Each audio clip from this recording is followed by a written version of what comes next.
to change it is to stop using that stuff. Yeah. If everybody stops using it, you go over to, so I've been over to a lot of foreign countries, many.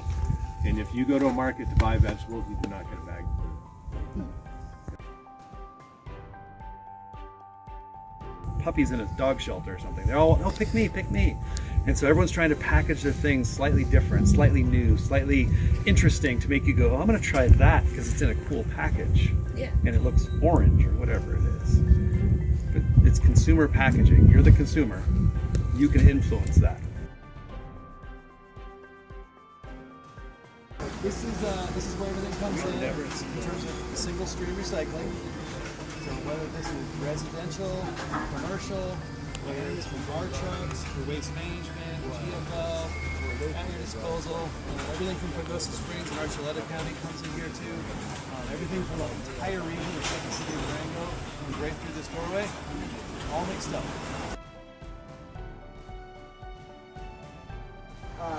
Lots of people have this idea that recycling actually gets thrown away and doesn't get appropriately sorted and cleaned and then recycled somewhere.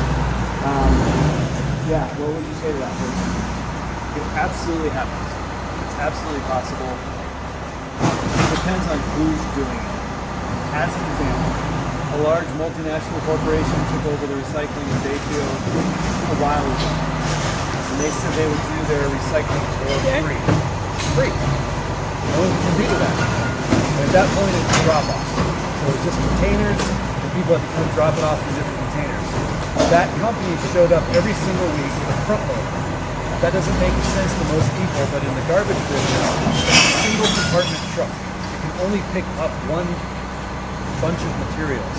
And they would show up, and they would flip open the top lid, and they're like, there's a green bottle in the brown glass. Dump. There's a white one in the plastic. Dump. And they would take every single thing, dump it in the garbage, call the city and say, hey, it was contaminated, we had to landfill it. Sorry. 3 months of that, program is done. Right? It happens. And you also see what's happening here. Do we recycle every single piece of plastic that comes through here? No, we don't. But we get most of it. So, recycling is real, but you gotta follow the steps. What's actually happening at the end? Because capitalism is always gonna push for something cheaper. Landfills around here are cheap. If you can convince someone that you're going to recycle it and actually landfill it, you're going to save money. So you got to keep watching all the steps to see who's actually doing things.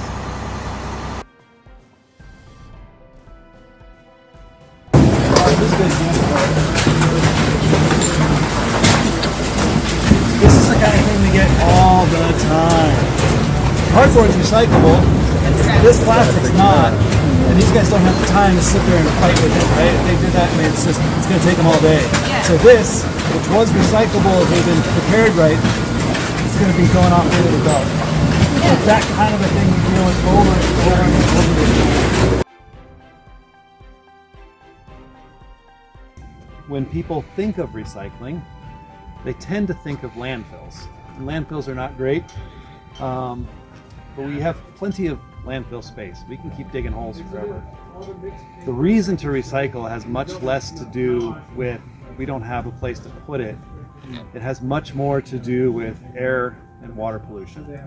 So when you take that aluminum can and you throw it in the landfill, it's kind of going to sit there. It's not going to be a big deal, but someone's got to make a new aluminum can. That means we're sending excavators into the mountains, we're mining bauxite ore, we're transporting it, we're refining it. There's a ton of energy associated with that. In the process, we tend to produce a lot of air and water pollution. So, why is recycling important? Air and water pollution.